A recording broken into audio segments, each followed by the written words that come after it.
Okay, Mary, it's your live. Okay, thank you. Good evening, everyone, and welcome to Perth East Council this 7th day of December. I'd like to call the meeting to order, and if everyone could please bow their heads for a moment of reflection.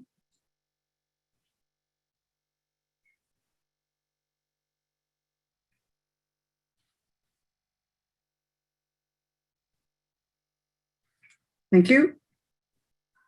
I need a motion to confirm the agenda. Is there anything anyone wishes to add at this time? No. Okay, so I need someone to move the agenda. Moved by Jerry. Second by Daryl. All in favor? Carried. And at this time, I'd like to welcome our new planner, Melissa Gassick. She's with us here tonight. And Melissa, we're very good to see you. Welcome to Perth East. And if you'd like to say a few words, I'll let you have the floor. Thank you so much. Good evening, everyone. Your worship, members of council. My name is Melissa Gassick, and I'm a new planner in the county of Perth and Perth East. I started mid-October, and I've been getting acquainted with staff, stakeholders, the public, responding to inquiries from the public, getting acquainted with the applications that are currently in circulation in Perth East, proceeding with organizational matters. And tonight, for the first time in Perth East, I will be presenting a statutory application, a rezoning application. You will be hearing from me later. I worked in both design and planning capacity in the public sector for several municipalities. And given my broad experience on both sides of the aisle, I feel I understand the development process very well, and that I'm here to assist Perth East Council and the public in planning and development matters. Thank you. Great, thanks, Melissa. Okay, moving on. If anyone has pecuniary interest, you can declare that now or as the meeting goes along. We'll move on to our consent agenda. We have 14 items under our consent agenda. Is there anything there anyone wishes to have pulled or have a question about? Daryl? 5.112. Okay. You have a question or you want it dealt with separate? Just more of a comment. Okay. Anyone else have anything they want to look at? I have 4 items, 6, 7, 8, and 9. I'm going to have them pulled as well. Okay, so then we need a motion to receive the other items 1 to 5, 9, 10, 11, 13, and 14 for information.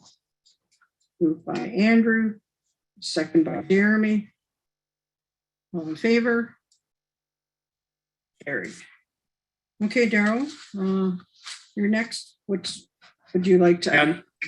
No, just go ahead there with regards to owners. It's something I've always known about, but not real in depth, and it's more directed to council. It's concerning, you have the government essentially, controlling this pension, and it's a conglomerate, it's a system. They work with other nations essentially, and it's almost like a pond, as much as we sit here and work for the citizens, they invest in housing, real estate and such. And we catch ourselves fighting that, and it makes it tough, you have the ratepayer fighting money from the government directly with investments. And it's interesting and it's tough, I know there is a few countries that have pulled away from that style. I believe Sweden, one of them, went away from the government's publicly or privately funded and invested. But no, it's interesting. It just leaves systems in place, where governments can collude, and it's tough. It's tough for me to read and digest, and it's pretty closed doors, and we don't know exactly how it goes. No, thank you. So what do you want to do with it, Daryl? Do you just want to receive it? Just receive for information and just a comment. Thanks. Okay, so you want to move that? Okay, and a seconder? Amanda? All in favor? Carried. Okay, I asked for 6, 7, 8, and 9 to be pulled, and the reason I did was we just want to note in the records that staff has no concerns at any time for any of these items, and so I just wanted to have that in our motion so that we receive it for information and that staff has no concerns at this time on any of those items. Is that correct, Adam and Melissa? Okay. Yes, your worship, members of council. We looked at these items, and the developments that were sent to us are within the city limits of Stratford. And then the other two documents dealt with policy updates to neighboring county official plans. So they don't have any direct immediate impact on Perth East land use matters. Okay, so if we could get someone to move and second that motion. Moved by Darrell, second by Jerry. All in favor? Carried. Okay, now we're going to move on to delegations, and we do have a delegation tonight, and we have Josh Borison, Director for District 9 Grain Farmers of Ontario. And Josh, welcome to Perth East, and the floor is yours. Good evening, councillors and members of staff. And Mayor Agates, thank you for taking the time tonight to have me along. Now, of course, I wrote a letter, and I'm hoping that most of you had an opportunity to read that letter, I guess, and kind of get the gist of some of our concerns.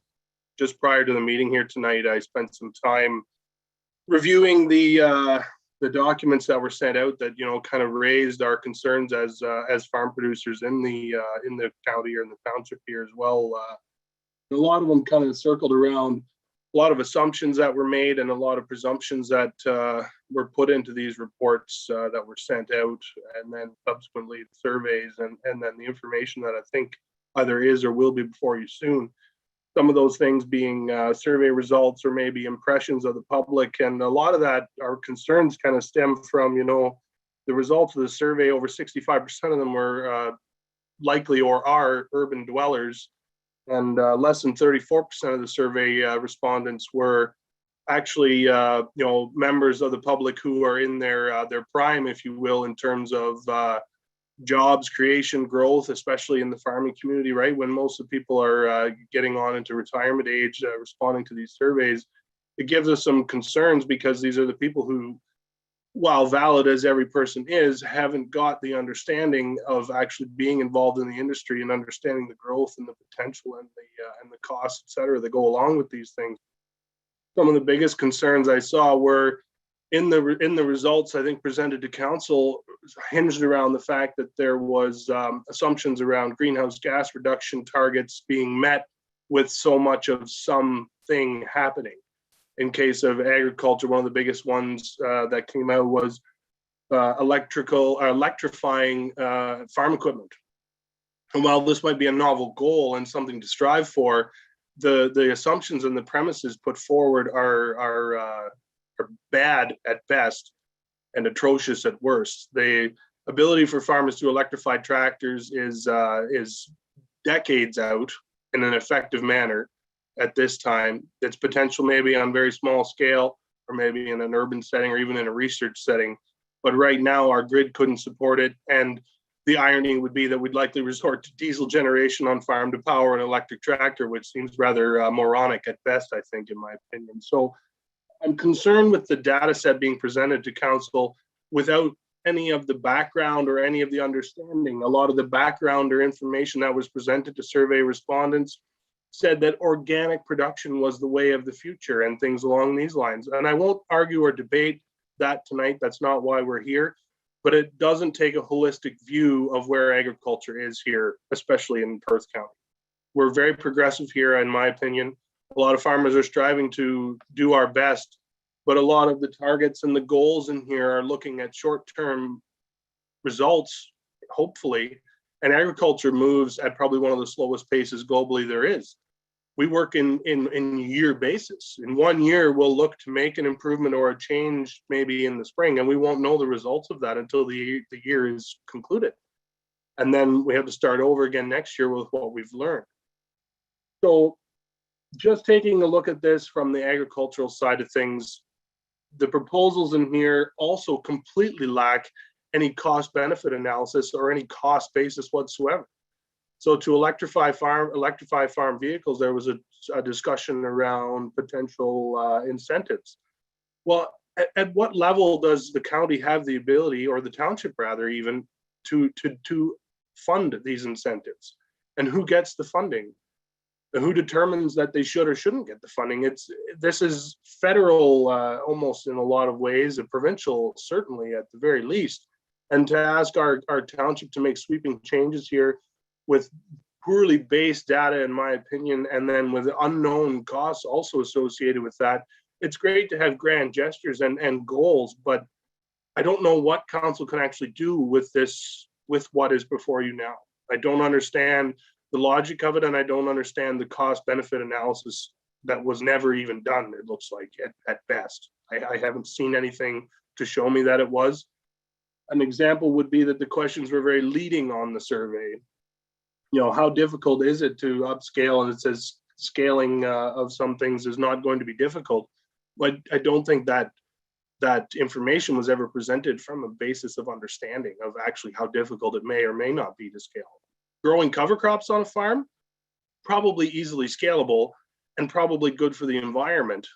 But you have to work in years to understand the basis of getting to the point where even our farm is at. It took us 5 years to get where we are now, and we're still not very far on that journey, if you will. Maybe we're progressive and maybe we aren't, but at the same time, to get everybody on board takes time and understanding, and that takes a lot of time in agriculture's point of view, and a lot of money too at times, which is again something we don't have here. Like, are we going to, farmers are already being faced with issues coming from the federal level and from the provincial level. Like we currently, in my opinion, have an activist government at the federal level. It's like playing regulation whack-a-mole right now at GFO, just trying to get a handle on what's being proposed. It's being proposed at such an alarming rate. And to have that further imposed upon us at the municipal level is just one more thorn in our side that we can't deal with right now.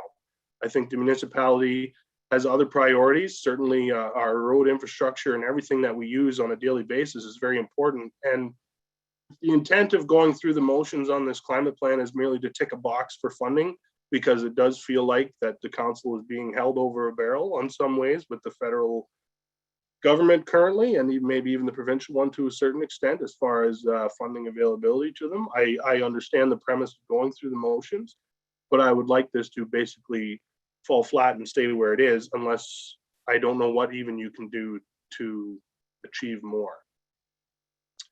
I don't think that we are doing a bad job here in Perth East in agriculture. There is always ground to be made, certainly, but I don't think that my neighbors who aren't farming should pay for changes to my farm, just that I don't think that I should pay for changes to someone else. We're learning at the basis of knowledge growth, and that takes time.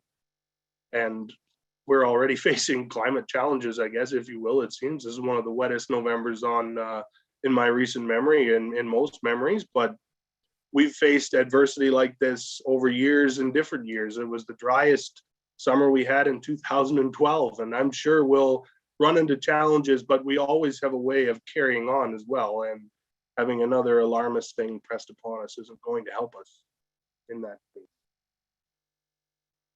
Those are, I guess, it's a nutshell of my opinions. I don't know if we have the opportunity for dialogue at all, but I'd be more than glad to answer questions if we do.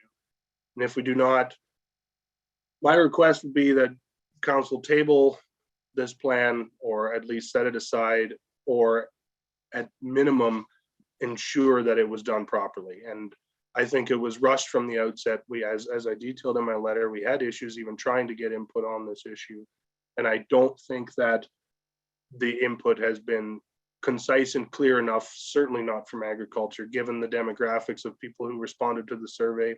And I know why they did, because farmers haven't got the time, as a rule, to respond to a survey about climate change. They're just outside dealing with whatever's going on. So certainly you get what you get, but I wanted to provide that perspective tonight. And I thank you for your time here tonight as well. Okay, thanks, Josh. Are there any questions for Josh? Jeremy? Hey Josh, thanks for for coming tonight. A couple of times you said that it was coming from you, and then early on in the onset you said that this was sort of the position of District 9 of the GFO. So is this coming from the GFO as an organization, or is it from yourself? Well, the issue locally is coming from our district, District 9, and I represent the opinion of many farmers in the area. I'm certain of that. From the province, we try and deal with the issues provincially, right? So many of the opinions I share will be the opinions of the organization and the board as well provincially, and we're dealing with issues provincially as well. But as an outset, dealing with things from the grassroots is our biggest call to action, if you will. So that's why I'm here today. Okay, thanks. So this is the position of the District 9 of the GFO. Then I'm thinking. So I appreciate that. Thank you. Okay, anyone else with questions for Josh? Errol? No, just more of a comment. And yeah, Josh actually texted me today and stuff, but since we've talked about this, we really haven't talked. We're all busy.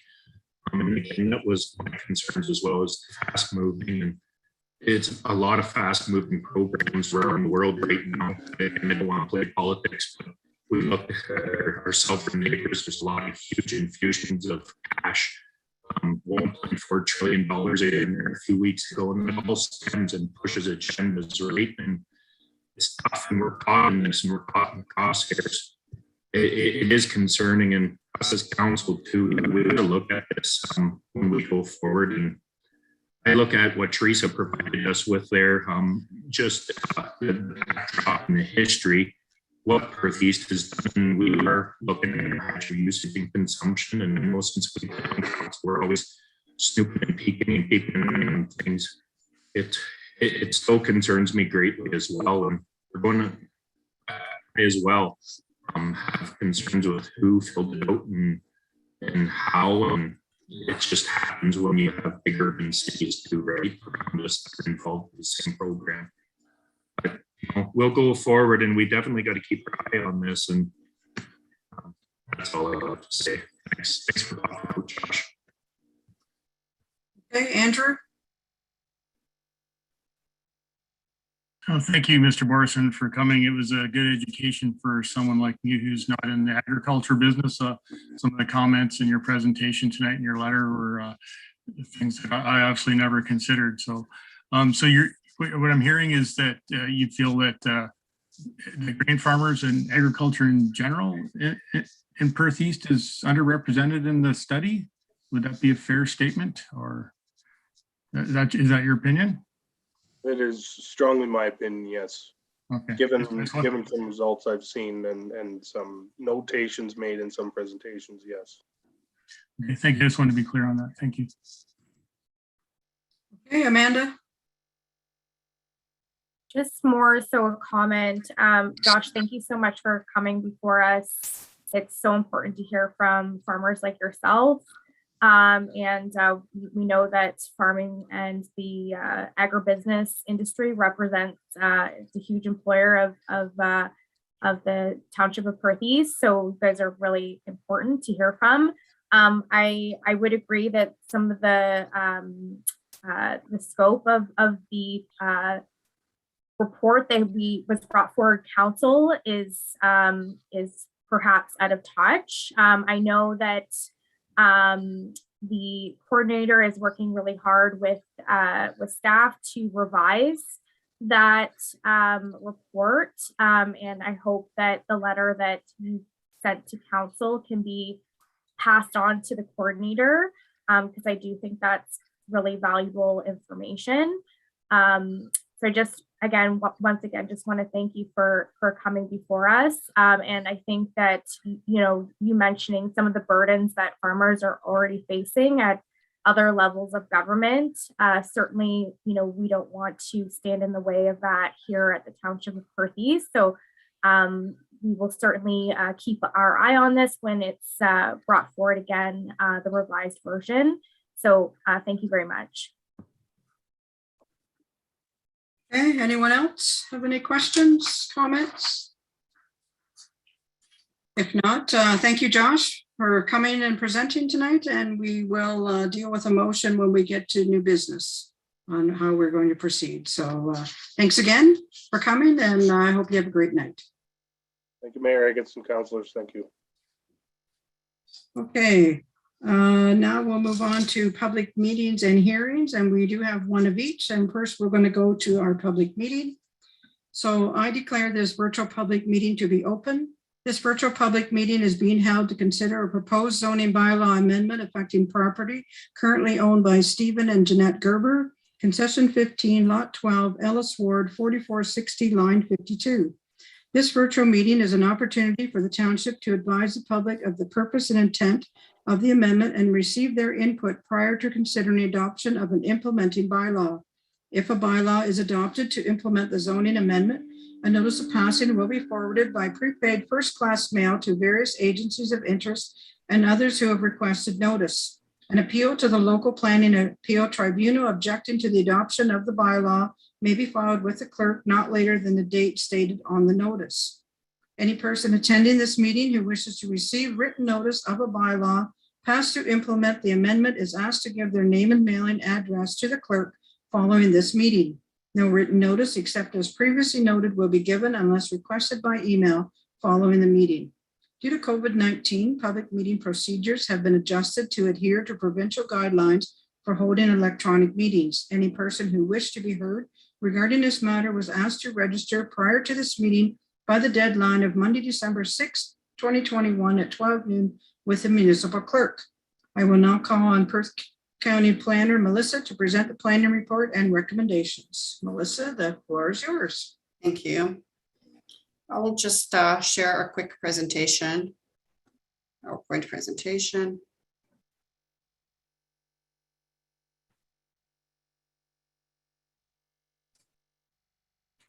Okay. So tonight I will be presenting an application to rezone the land at 4460 line 52 in Perth East.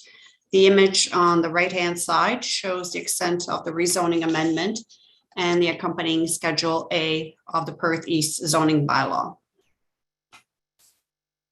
The rezoning application is required as a condition of consent, file number B2721, which has received conditional approval to sever a dwelling that is a surplus to a farming operation. The consent application was endorsed by Perth East Council on September 9th and approved on September 16th, 2021 by the County of Perth Land Division Committee. The enlarged severed portion of the land is shown on the right. Condition number 8 of consent requires, consent B27 requires a zoning amendment to rezone both the retained and severed parcels. Severed parcel where the residents will be rezoned from agricultural zone A to agricultural special zone A1, while retained farm lot will be rezoned from agricultural zone to agricultural special zone A5. The severed portion, which is 1.17 hectares, as the table shows, will only be used for non-farm residential purposes, single detached dwelling, home occupation, bed and breakfast. While could potentially be used for those, while also including applicable zoning provisions for accessory structures and uses. On the retained land, there will be a prohibition on any new residential dwelling from being constructed. The site-specific zoning will ensure conformity with section 5631 of the County of Perth official plan and consistency with section 2341 of the PPS. Thank you. I would be happy to answer any questions you might have. Okay, thanks, Melissa. Can you put the full screen? There we go. Great, thank you. Okay, so no one registered to make a presentation or speak in opposition of the application. No one registered to make a presentation or speak in support of the application other than the applicant or the applicant's agent. We do have the applicant's agent, Caroline Baker, with us, and she was to speak in respect to the application. Caroline? Good evening. Can you hear me? The floor is yours. Okay, can you hear me? Yes, we can. Perfect. No, thank you and good evening, Mayor and Council. Caroline Baker from Baker Planning Group. I actually don't have anything necessarily further to add. Just wanted to confirm that we have reviewed the staff's planning report and are in agreement with their recommendations and look forward to assisting the owners in moving forward with perfecting their consent approval. And here to answer any questions you may have. Okay, thank you. Are there any questions from members of council? No questions. Council will consider a resolution regarding the planning report recommendation following the conclusion of the virtual public meeting. Bylaw number 209/2021 to implement the approval of the zoning application will be considered following the conclusion of the virtual public meeting. The virtual public meeting is now concluded and we will continue with the regular meeting of council. So we do have a motion and it says the Council of the Township of Perth East approve zoning bylaw amendment D14-Z09-2021 submitted by Jeanette and Stephen Gerber as follows. Number one, that the area shown in hatching on the attached map and described as Lot 12, Concession 15, Ellis Ward in the Township of Perth East shall be removed from the agricultural zone of bylaw number 1999 and shall be subject to the provisions of section 6.9.1 of bylaw number 30/1999 as hereinafter set forth. The zoning of this land shall be shown in A-1 on key map 23 of Schedule A to bylaw 30/1999 as amended. And number two, that the area shown in stippling in the attached map and described as Lot 12, Concession 15, Ellis Ward in the Township of Perth East shall be removed from the agriculture zone of bylaw number 30/1999 and shall be subject to the provisions of section 6.9.5 of bylaw number 30/1999 as hereinafter set forth. The zoning of this land shall be shown as A-5 on key map 23 of Schedule A to bylaw number 30/1999 as amended. We need a mover and a seconder for that. Moved by Darrell, second by all in favor. Carried. Okay, now we have a public hearing. Thanks, Melissa. Okay, we move on to our public hearing. Council now temporarily adjourned to the Committee of Adjustment pursuant to Section 45 of the Planning Act. I now declare this virtual public hearing open.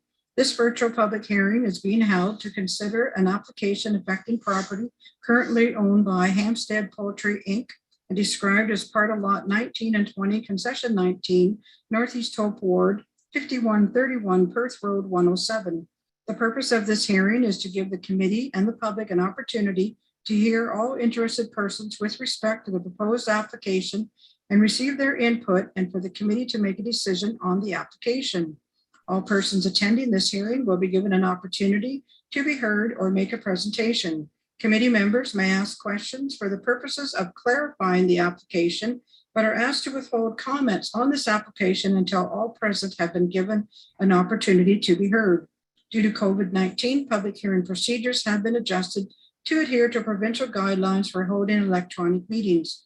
Any person who wished to be heard regarding this matter was asked to register prior to this meeting by the deadline of Monday, December 6, 2021 at 12 noon by the municipal clerk.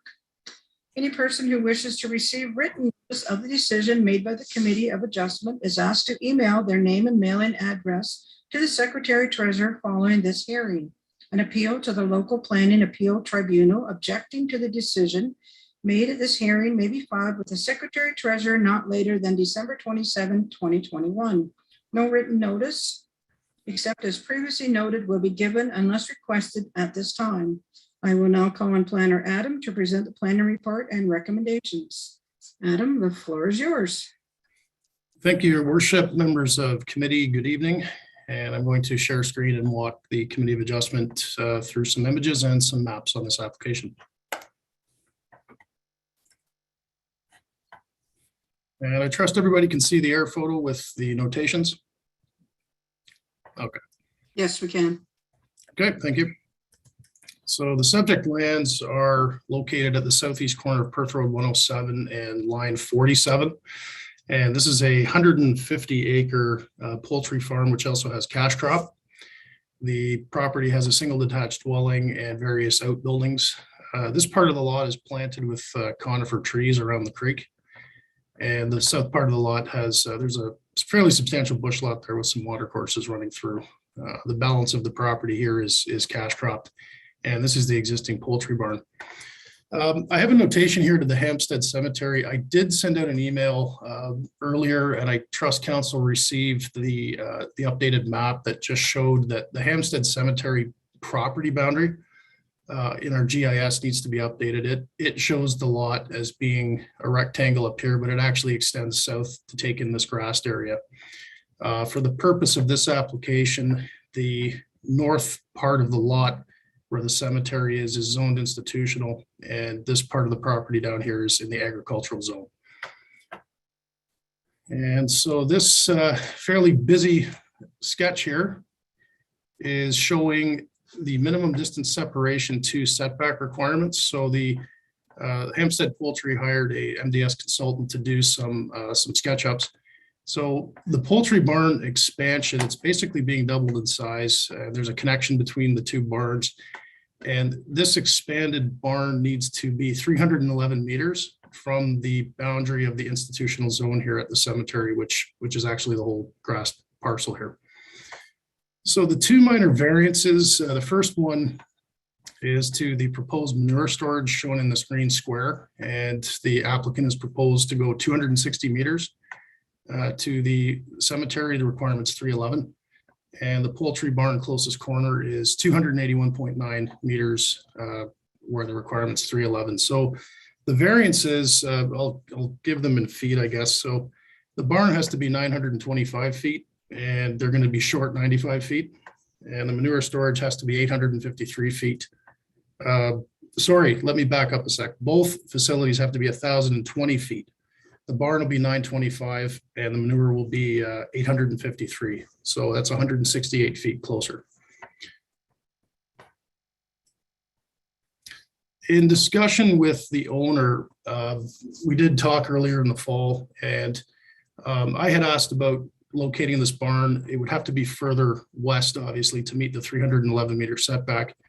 And Mr. Albert Burgers and I had a pre-consultation meeting, and the reasons for the variance, there's basically two site-specific reasons. One is topography, and then the second one is the floor layout of the existing barn, which I'm going to walk committee through in a second. But basically what Mr. Burgers wants to do is twin the floor plans of the barns. And there will be a new connecting control room between the two, which I'll show committee now. So Mr. Burgers explained to me on site, I went out for a site visit, and basically there's both barns will have roosters at the west end and then pullets and hens, and that floor plan will be laid out identically on the south side. And this barn has a control room here now, and what they would like to do is put the control room for the new barn inside of this green square here. And then the walls of the rooster enclosure would line up. So there would be a new corridor here. And then this way you could access the barns completely from within the control areas without having to exit the barns. So that was the first reason Mr. Burgers is requesting this variance.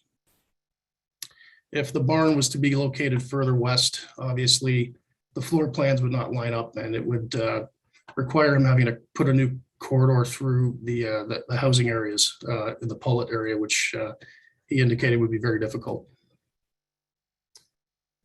And this is just showing the control rooms, how the two pens would line up going straight across. And the second reason, according to Mr. Burgers, is terrain. This is the area of the proposed second barn, and the photo here just shows how flat it is. It's almost tableland. And where I'm standing in this photo, I'm looking west. The Hampstead Cemetery is here through the mist. It wasn't a very good day for site pictures, but it's back in the trees here. And basically behind me going west, the land slopes away, and there's a bit of a gully there that Mr. Burgers explained to me would require a significant amount of fill compared to putting the barn where he's proposed it. This photo kind of shows that gully. It doesn't show how dramatic it is, because of the vista here, but there is a pronounced gully here and the land does slope away quite a bit. And again, this is just showing where the edge of that barn would be. And after this wall, the land does slope away to the south a fair amount. And again, this is just at the far end of the existing barn, just showing how flat it is. And again, this is Mr. Berger's preferred building site. The last photo I'd like to show committee is just, so I'm standing on the manure pad on the existing barn looking east, and Hampstead Cemetery is kind of through the mist here in these trees. And this photo is, I'm actually standing in the cemetery looking west. And again, through the gloom here, I just traced where that barn is. It is visible through when you zoom in. So that's just for committee to get perspective of how far away we are.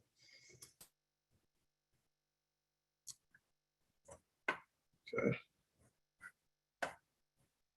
Sorry, I'm just trying to find my mouse here. I'm working off 3 screens.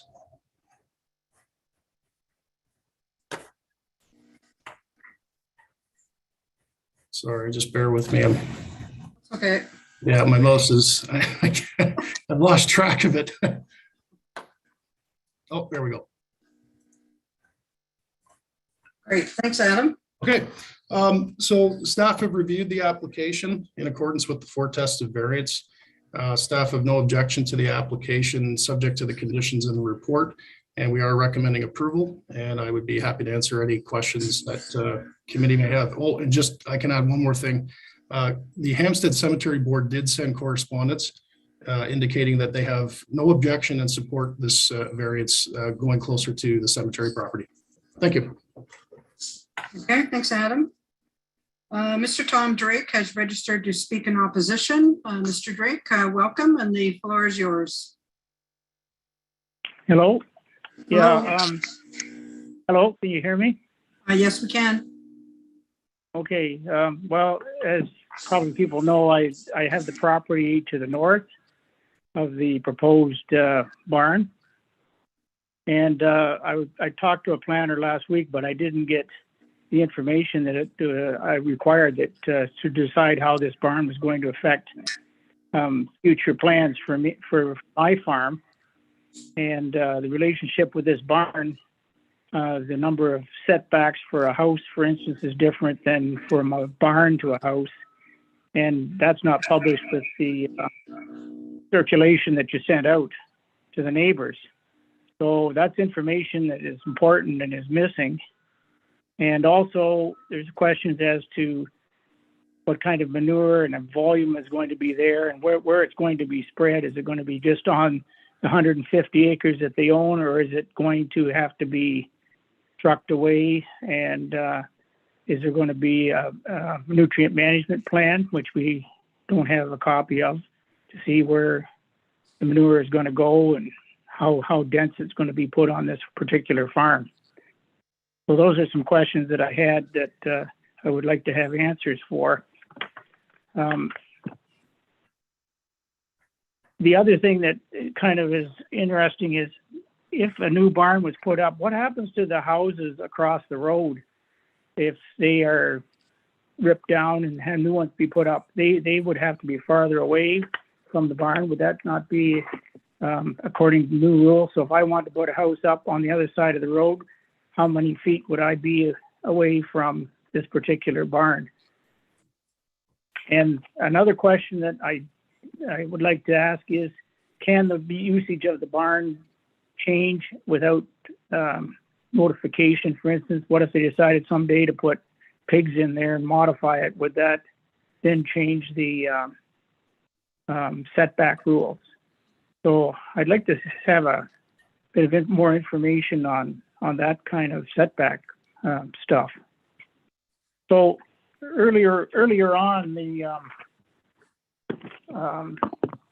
one speaker there was talking about environmental impacts and carbon neutral stuff for farming. And I'm thinking to myself, well, if there's manure being spread on the farm that the barn is on, that's going to be a lot less diesel fuel used instead of going for 5 miles with a tanker and so on, and it would make sense to know just how much the manure is going to be put on that farm, or whether it's going to have to be trucked away. So that's something that's kind of important. I'm not anti-farm. In fact, I'll take the manure on my farm if it's available. So that's because it's close. So those are a few of the concerns that I had.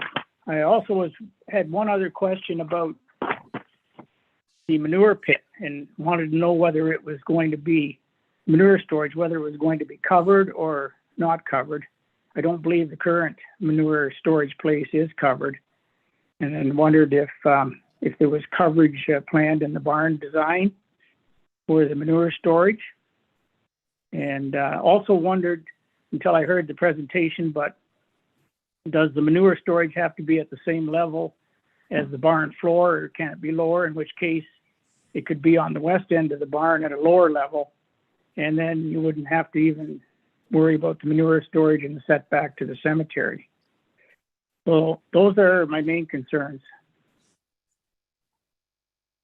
Okay, thanks, Mr. Drake. Adam, do you want to attempt to answer those questions? Okay, go ahead. Or through you, your worship, to committee. Mr. Burgers, I did encourage him to attend tonight. He was not able to, so I will attempt to answer some of the questions from Mr. Drake. The first comment made was that Mr. Drake was not sent the information that he had requested. So Mr. Drake and I had a conversation on December 1st, and we talked about this proposal, and we talked about MDS and farming and a bunch of other issues.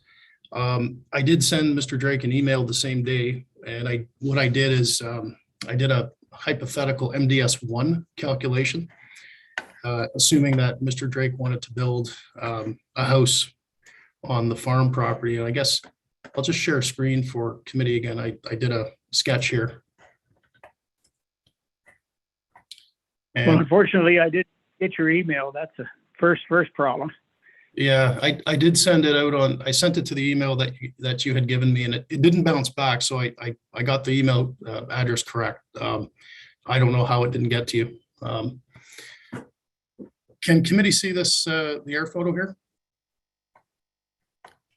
Yes, we can. Okay, so I had sent this information to Mr. Drake. So Mr. Drake's house is over here to the east, further down Perth, further down line 47.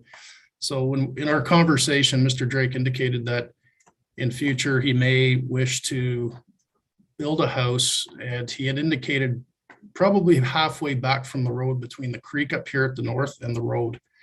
So I did a minimum distance 1 based on this entire facility as if it was already built, and it gave me a setback of 952 feet. So I went from the closest point of the manure storage, which is here, to the edge of the lot line. So 952 feet is approximately here. And then I did another arc over here. So Mr. Drake would be able to build a house anywhere on this property, just as long as it's not inside of this blue triangle. And again, my understanding was that he wanted to go back into the lot about halfway to the creek. So a theoretical MDS1 would still allow a house to be built in accordance with MDS1. The other questions, I'm just trying to remember them all. When I talked to Mr. Burgers about manure, he did indicate that, and I think this is in my staff report as well, he doesn't store manure here for a long period of time. What happens is he cleans the barn out, and the manure is all basically staged on this pad. And then what he does, according to Mr. Burgers, he said about 90% of the time he takes the manure and spreads it on the field. Occasionally it'll be trucked away, but manure is not stored there permanently or for long periods of time.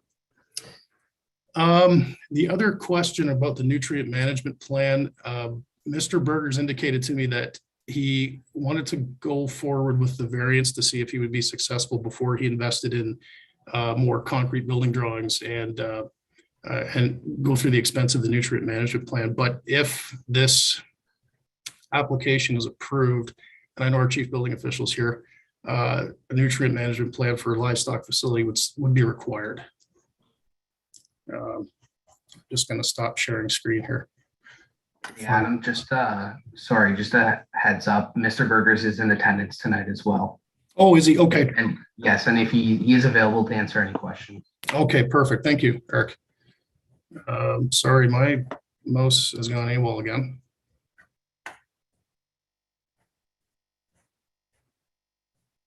So if CBO right here, if I could speak to the nutrient management is obviously a third-party submission that would be required if the barn was to change to a different type of animal, to answer that question.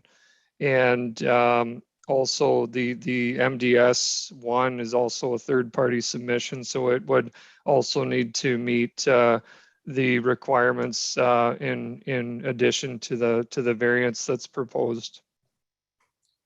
And so through your worship, just to further the chief building official's comment there. So if the livestock inside the building were to change and it did not meet the MDS, then the process here would be that they would not be able to get the nutrient management plan would not conform with MDS, if that's correct. Yeah.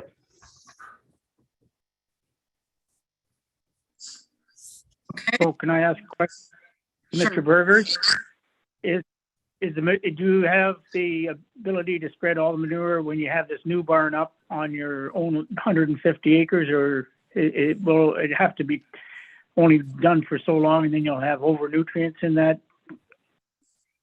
on that farm? I'm not sure Mr. Burgers is with us yet, is he? Oh, there, Mr. Burgers is here now. Do you want to ask that again, Mr. Drake, please? Will if with the new barn put up, will there be too much manure for that particular farm, 150 acres, to have it all spread on that farm? Mr. Hello, Burgers? can you hear me? Yes, we can. Yeah, no, we're not going to spread all the manure on that farm, of course. We crop about over 500 acres, and they're all close by, and there's some farms that never get manure, so there's lots of room to get rid of the manure, if that's the question. I believe so. Mr. Drake, do you have any more questions? Yeah, just the final question would be if you could have the manure storage on the west end of the barn rather than the east end of the barn, and whether it can be covered or not. West end. Yeah, go ahead. West end, does the manure storage have to be at the same level as the barn floor, or can it be lower? Because there's a hill there, I know. Can it be a little bit lower than the barn floor? Yeah, see, the west end drops off significantly, by at least 10, 15 feet. So that would be almost undoable. Like, you have to climb a hill all the time. So, and on the west end, we're going to have the entrances, like for both barns. So, and there's no overhead doors on the west end. So the most logic is the way it is with the existing barn, have the storage at the east. That's where the overhead doors are. There's no way you can get out of the barn on the west end with the tractor. Okay, Mr. Drake, do you have more questions? Is the manure storage going to be covered? No, it's not going to be covered. It's more a biosecurity issue. When you have manure coverings, like, there's hardly ever manure on the path. And when you have a building, all it does is attract birds. And for biosecurity reasons, we don't want that because of like pigeons and all kinds of other birds that contaminate our chickens. So that's why we're not going to go with that. Okay, thank you. That's all your questions, Mr. Drake? That's it for now. Okay, thank you. No one registered to make a presentation or speak in support of the application other than the applicant or the applicant's agent. The applicant, Albert Burgers, registered to speak in respect to the application. Mr. Burgers, do you have anything else you'd like to tell us? No, I think Adam did a very good job explaining the situation, and I hope you guys are all gonna vote in favor. What I want to say is today I got the manure management strategy. It's ready for submission, so that's going to be sent to the OMAFRA, and that can take up to 1 month to 3 months before I get that back. But I need it back before I apply for a building permit. Okay, thanks, Mr. Burgers. Are there any questions from committee members? Carol? Yeah, no, 2 questions. First part there, I don't want to intervene or interject, but I am very familiar as a farmer and with livestock myself and my family. When it comes to dry manure storage, such as poultry manure, it's different than liquid. And the big thing is when you are storing manure in general, dry manure in particular, as long as you're not agitating it, moving it, the odor is minimal except on clean out and location of them houses. On the north side, you have to have southwest winds, and I don't see it being a huge concern at all, actually. The second part I have is the cemetery. I got thinking this today when I was just freshening up on this. It's institutional, Adam. So is there a church connected to that? Because there's no church there. So I know when it's cemeteries are abandoned or at idle, it's a little different, I believe. I'm just questioning myself on this right now. I never had time to look up the provincial policy statement, but I always find myself scratching my head, a cemetery full of deceased farmers. I think they're okay with the odor. It's a tough one. It's, there's no church there. It's just a cemetery. Yeah. And I know there's structure around that. Just wondering if you can help out there. Thank you. Yes, through you, your worship. Cemeteries in the Perth East zoning bylaw, we actually do have a policy there that indicates that if a cemetery is closed and no longer has interments, they're considered a type A land use, which has a much smaller setback. But the Hampstead Cemetery does have a very low number of burials per year, 1 to 2 to 3 tops.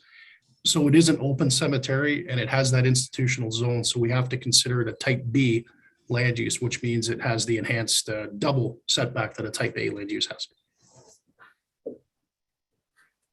Okay, Daryl? If I may again, so that type A, type B, is that from the province who gives those recommendations and then we've implemented them according, Adam? Yes, through your worship. Yeah, the MDS setbacks is from OMAFRA, and we've integrated it into our zoning bylaw, but it applies, it's a blanket calculation that applies right across the province. Any livestock facility has to conform with that calculation. Yeah, and I'm just familiar with different cemeteries around that are open and existing, and I struggle. If there's no church there and not in order, it's something I think as council we should look into too and maybe question the province. I mean, I know people building way back in their farm and down a side road instead of because they can't be near the existing cluster. And oh man, talk about a waste of space and bigger it and cutting up farms over a cemetery. Who might get a visitor every 2 weeks, even if they are in service, maybe once a week, maybe 5 times a week. But oh man, it does throw the wrenches to us, and it's something I think maybe a county too we could look at. Like it's just such a fuss.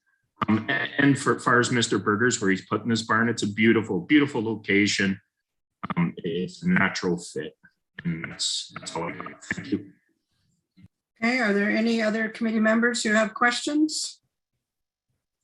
Seeing no questions, we do have a motion that the Township of Perth East Committee of Adjustment approve minor variance E13-A15-2021-PE submitted by Hampstead Poultry for the lands known municipally as 5131 Perth Road 107, subject to the following conditions.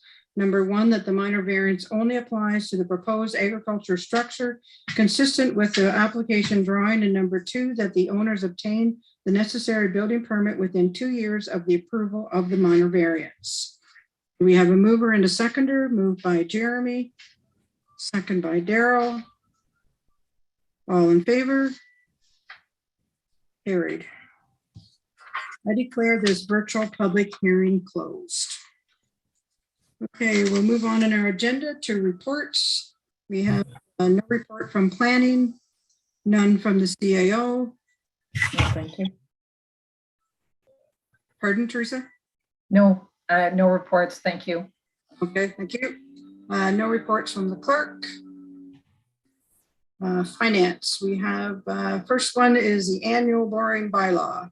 Rhonda, the floor is yours. Good evening, everyone. Okay, the annual borrowing bylaw allows the township to borrow if necessary until the property taxes are collected. We do not foresee the need to borrow any money, but this bylaw provides us a safety net in the event that we do need to borrow. Any questions? I'd be glad to answer them. Okay, any questions for Rhonda? No questions. Then we have a motion that the council of the Township of Perth East receive the report prepared by the treasurer dated December 7, 2021, entitled Annual Borrowing Bylaw for Information, and that 3 readings be given to bylaw 66-2021, being a bylaw authorizing the borrowing of money to meet 2022 current expenditures. Moved by Jerry, second by Andrew. Questions or comments? All in favor? Carried. Okay, the second one is the 2022 interim tax levy bylaw. Rhonda? Okay, the interim tax levy bylaw permits the township to bill the 22 interim taxes that are due February 25th and May 27th. And the interim is based on 50% of the prior year. If there's any questions, I can attempt to answer them. Any questions for Rhonda? No questions. Council of the Township of East received the report prepared by the treasurer dated December 7, 2021, entitled 2022 Interim Tax Levy Bylaw for Information, and that 3 readings be given to bylaw 67-2021, being a bylaw to provide for interim tax levies for the year 2022.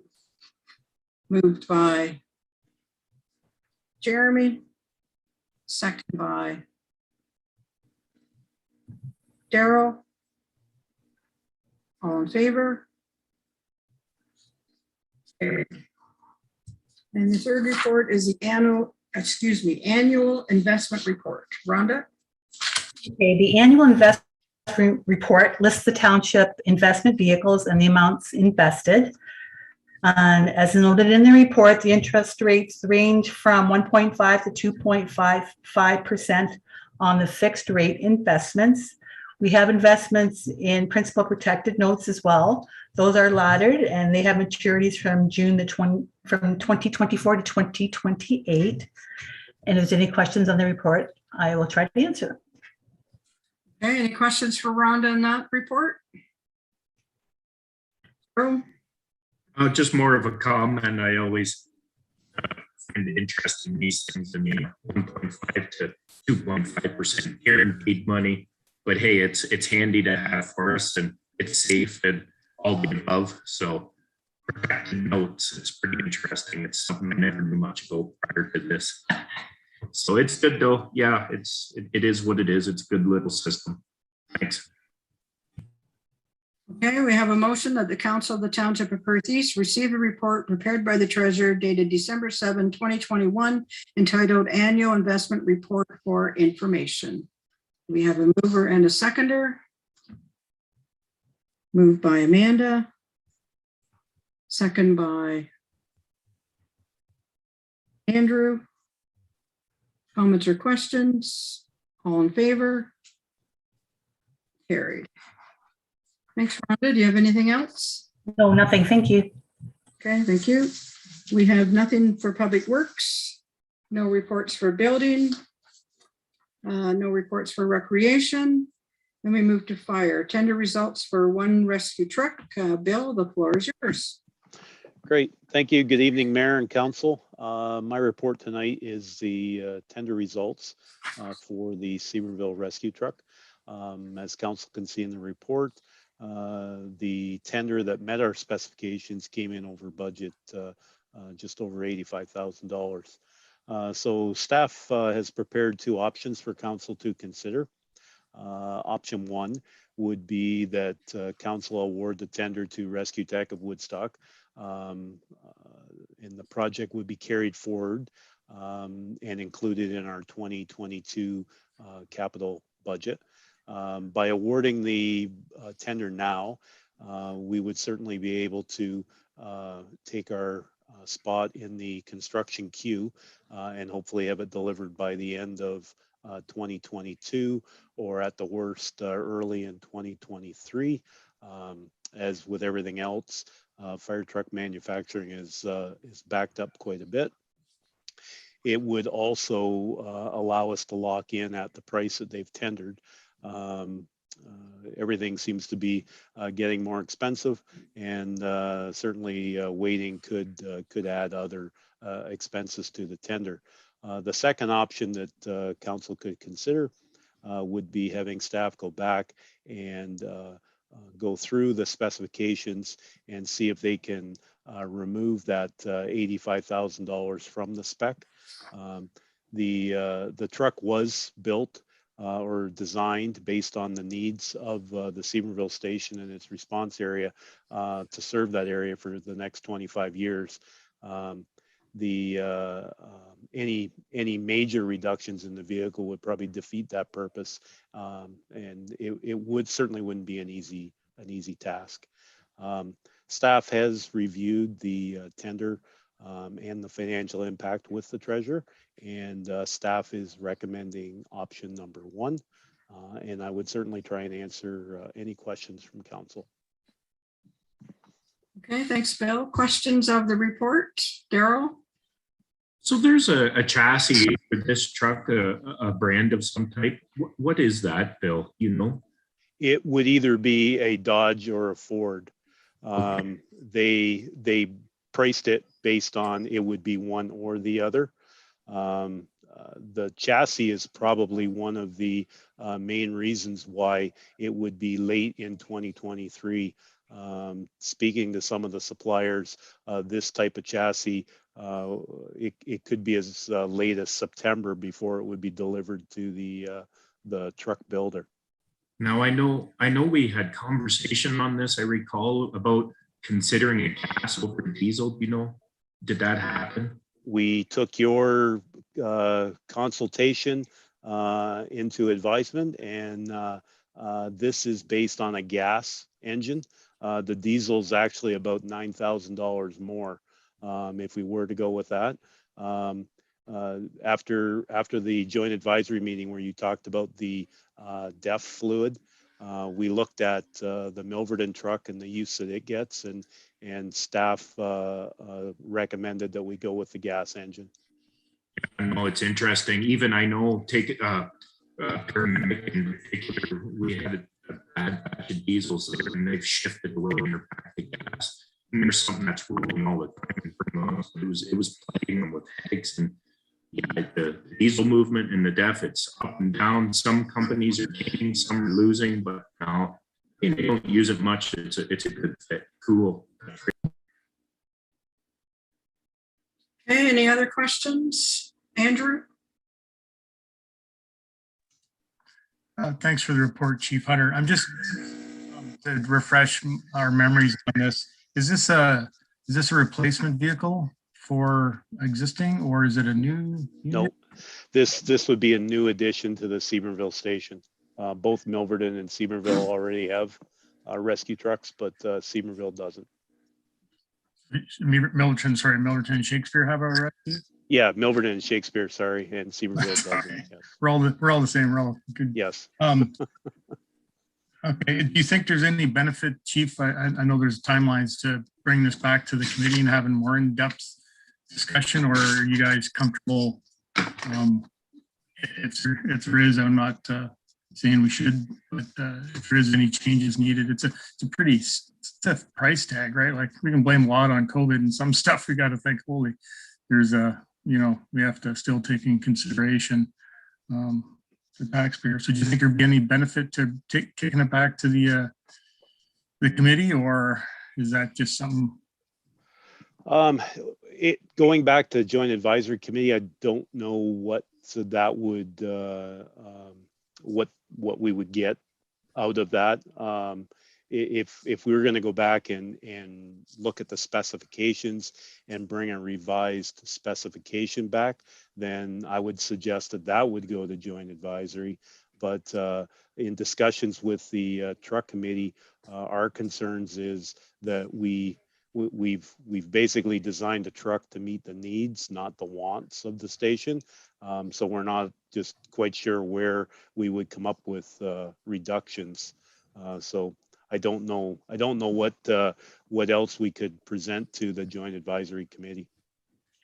And Chief Hunter, you're saying this is expected to last 25 years of service? Yeah, the benefit of these trucks, this truck would basically be very similar to the one in Milverton. The body is made from aluminum. You mount it on the 5500 size cab and chassis, and the plan is that it's in service for 25 years. If the truck was to see an awful lot of work, extra miles or whatever down the road, 20 years down the road, and it was needed to be replaced, you really only have to replace the cab and chassis. You remove the body, get rid of the cab and chassis, and you remount the body on the cab and chassis. So it gives you that option that you don't have on the bigger trucks. But yeah, certainly the goal would be that it would serve the community for 25 years. And just one final, I walk by it all the time, but what's in Shakespeare? Is it the same style of vehicle, or? No, Shakespeare has the used truck that we bought from used to be the Toronto Fire Service heavy rescue truck. Same type of vehicle though? No, it's a custom cab, six seat custom cab. It's a very heavy duty rescue truck in Shakespeare. Thank you. Okay, any more questions, Daryl? Yeah, no, that's coming back. It's funny, Andrew mentioned that. I believe you had mentioned that time, Bill. Shakespeare kind of, because of the traffic concerns they get, and that's why he was led that way to purchase that truck that time, wasn't it? The heavy duty rescue. Because we had the opportunity. Yeah, back in about 2013, we had the opportunity to make a 2-vehicle purchase with the heavy rescue truck in Shakespeare and also the smaller rescue truck in Milverton from the same supplier. And that's we assigned the heavier truck to Shakespeare just based on their call volume.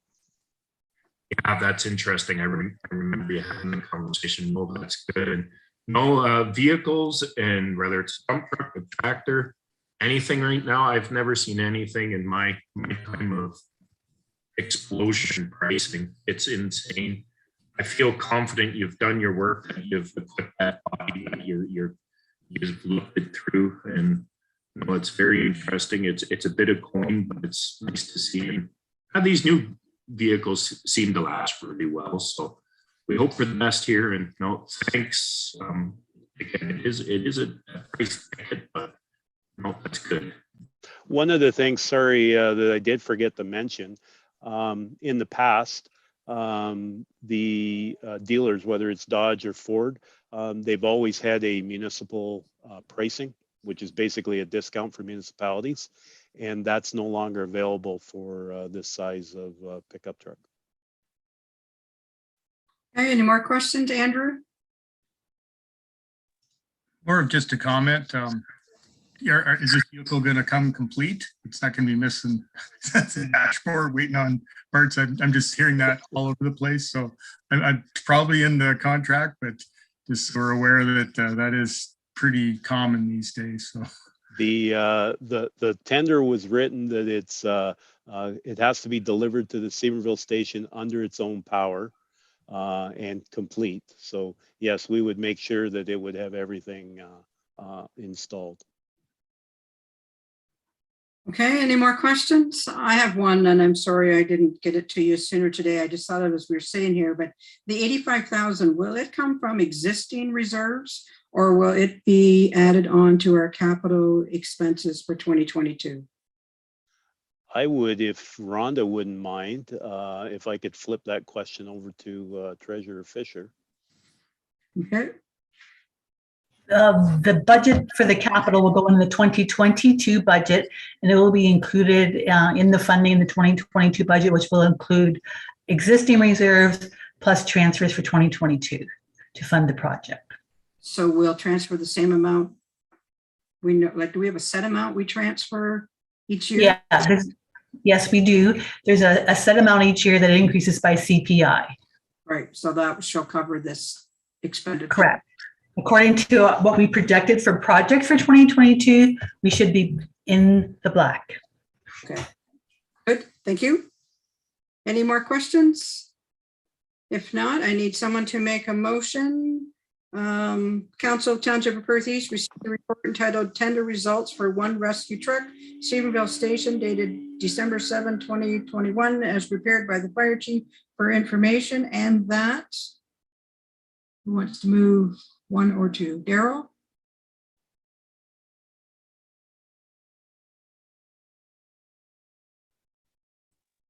Sorry there. Go ahead again there, Ron. This is my internet. Do you want to move option 1 or option 2, that we move forward or that we have staff revise it? What do you want? I think we should move forward. Okay, so you're moving that council award the tender to rescue tech of Woodstock to be carried forward and included in the 2022 capital budget. So that's moved by Daryl. Do we have a seconder? Jeremy? Any more comments or questions? So all in favor of that, we are going to move ahead at the capital budget. All in favor? Carried. Okay, anything else, Bill? No, thank you very much. Okay, thank you. Now we'll move to correspondence. We have 2 items of correspondence, and the first item we have is from Paul Yancey, and he would like a sign to go up on the G2G trail. So maybe Wes can maybe comment on this before we go too far.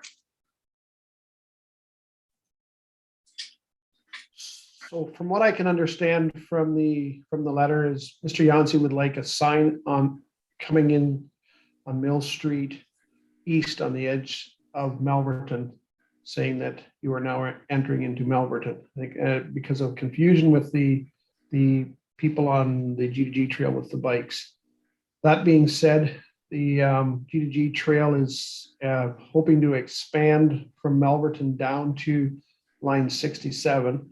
And there's a good chance that the bikes will not be going in on Mill Street. So it's something to think about. So the other signage that's on the trail, is that put there by G2G or is that put there by the township? That is put up by the G2G. They I had requested that from council a while ago for to put that signage up. Okay, Jeremy? Do you have a question? Sorry, we're referring to this as the G2G trail, but the G2G trail doesn't go on to Mill Street East, I don't think. Is he talking about that? I mean, Mill Street West it crosses, right? But he's talking about the east side, which would be our trail, I think. Or am I wrong? No, you're wrong.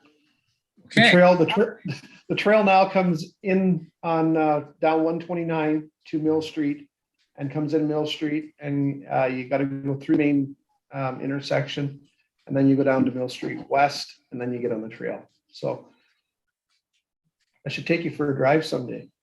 No, I mean, the G2G runs past my house. That's why I'm asking what.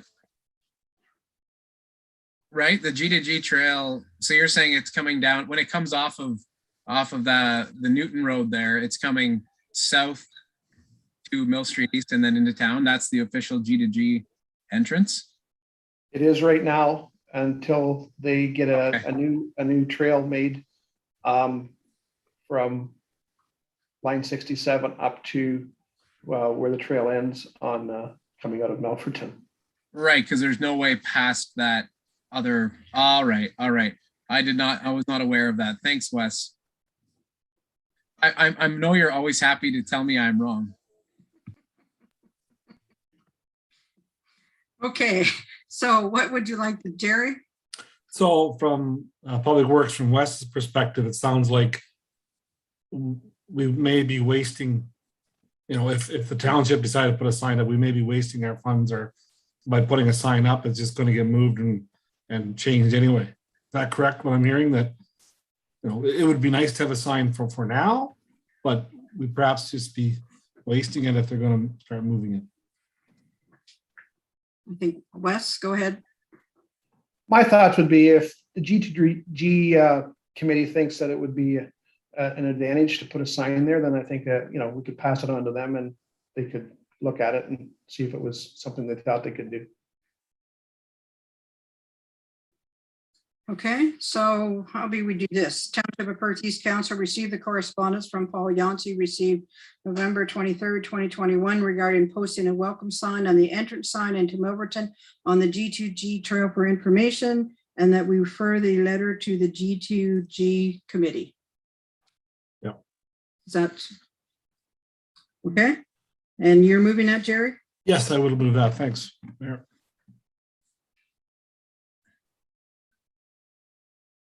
And do we have a seconder? Jeremy?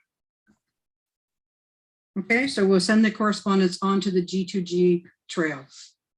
All in favor? Carried. Okay, and the second correspondence we have is from Connie Yancey, requesting for additional street lighting, Perth County Road 121 and line 61 in the hamlet of Poole. Wes, would you like to comment on this one too? Yes, if council would like, I could bring something to the capital budget for them to consider. Okay. Jeremy? I was just going to move Wes's suggestion that we refer it to capital. Okay, so moved by Jeremy. Budget, do we have a seconder for that? Amanda? All in favor? Carried. Okay. That's it for correspondence. Now we're going to move on to council and committee reports. So you have my meeting log where all the different places I went for November. Is there any questions on any of that? If not, do we have any committee reports that anyone would like to give at this time? Nope. Okay, so we need a motion to accept the mayor's meeting log. Moved by Andrew. Second by Jerry. All in favor? Carried. Okay. Then we're moving on to bylaws. We have 4 bylaws to be read a first, second, third, and final time. The first bylaw is 66/2021, a bylaw to authorize the borrowing of money. The second one we have is bylaw 67/2021 to provide for interim tax levies for the year 2022. The third bylaw is 68/2021, a bylaw to authorize the signing of an agreement with Mornington Communications for leasing of land owned by the Corporation of Perth East. And the fourth bylaw is 209/2021, a bylaw to amend bylaw 30/1999, and that's to do with the report tonight on 4460 line 52 in the Ellis Ward. So we need a motion to receive these bylaws first, second, third, and final reading. Moved by Amanda. Second by Hugh. All in favor? Carried. Okay, we do not have a need for a closed session. Do we have any notice of motions? We have one item under new business, and that was the, we had the, I'm sorry, I'm losing my train of thought. We had a delegation, sorry, from Josh Borison in regards to the climate change plan. What would you like to do with Josh's report? Receive it for information? Amanda? Would it be possible to receive for information, but also pass it on to the climate change coordinator as well for her reference? Yep, we could send it to the climate, we could send it to Amara, the climate control.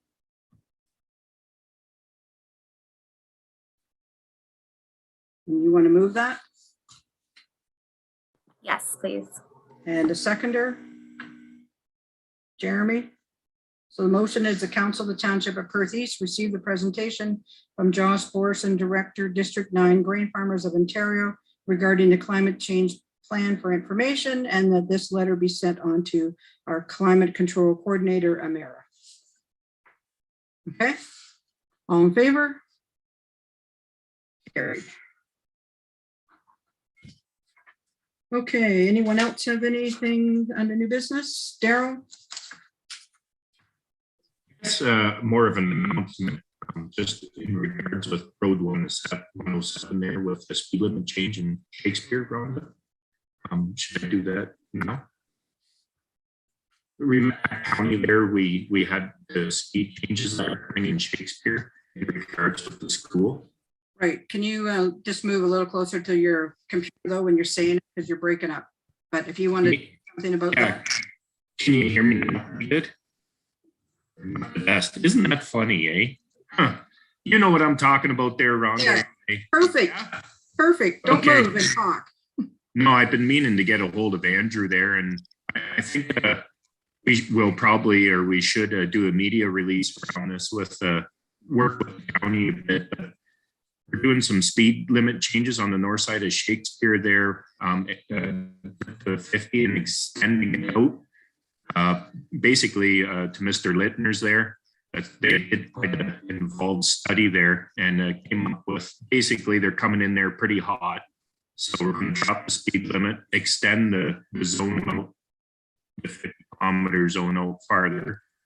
And on the south side of town there too, there was a study done as well. And the speed's fine there. And actually about 80%, 85% of the vehicles were obeying pretty good. A few a little over, and then a couple coming in hot. So basically going to continue to work with OPP where the crosswalk is at Feed Mill on the south side of Shakespeare and get that under control there. But for the most part, people do obey pretty good there. But on the north side, yeah, it needs slowed down where they're coming in and leaving and extending it, making it a little longer for reduced speed. But I was wondering, maybe we should grab that and do a media release on that. What do you think, Rhonda? I don't know. Well, being it's a county road, I would think the county would need to do the media release. Am I correct on that, staff?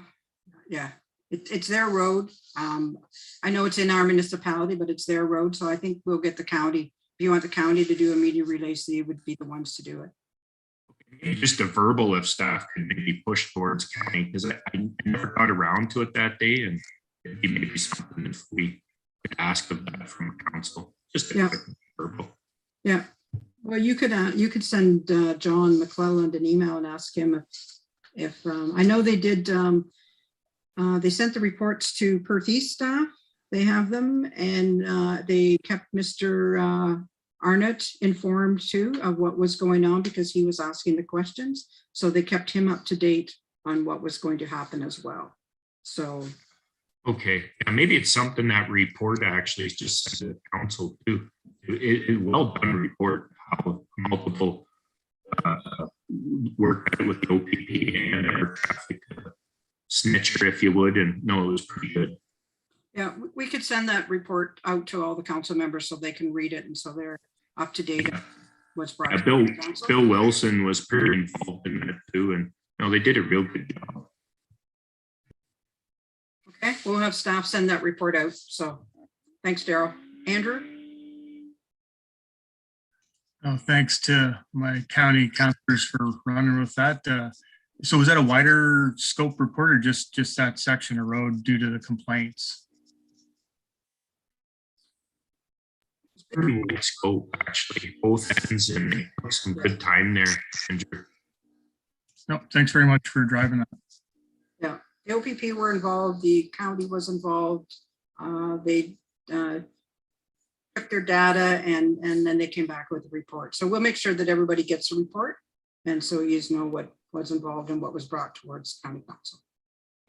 Talk about the new system that the province is starting to implement too, where it's sent the vehicle but not the license because they don't know who's driving. But we're not quite ready for that. It's all new and it actually takes a lot of staff time around to release the tickets, and it's interesting. A real good report. It really was. It was involved, and yeah, no, thanks. Okay, thanks, Daryl. Anything else under new business? If not, we have a motion that bylaw 69/2021 being a bylaw to confirm the proceedings of council of the Township of Perth East at its regular meeting held on December 7, 2021 be read a first, second, and third time. We need a mover and a seconder. Moved by Hugh. Second by Jerry. All in favor? Carried. And the last motion of the night, that the meeting of the council be adjourned at 8:27. Moved by Andrew. Second by Carol. All in favor? Carried. Okay, thanks everyone. Great night. Everybody stay safe. Wish you all the best. Hope you men got all your Christmas shopping done for your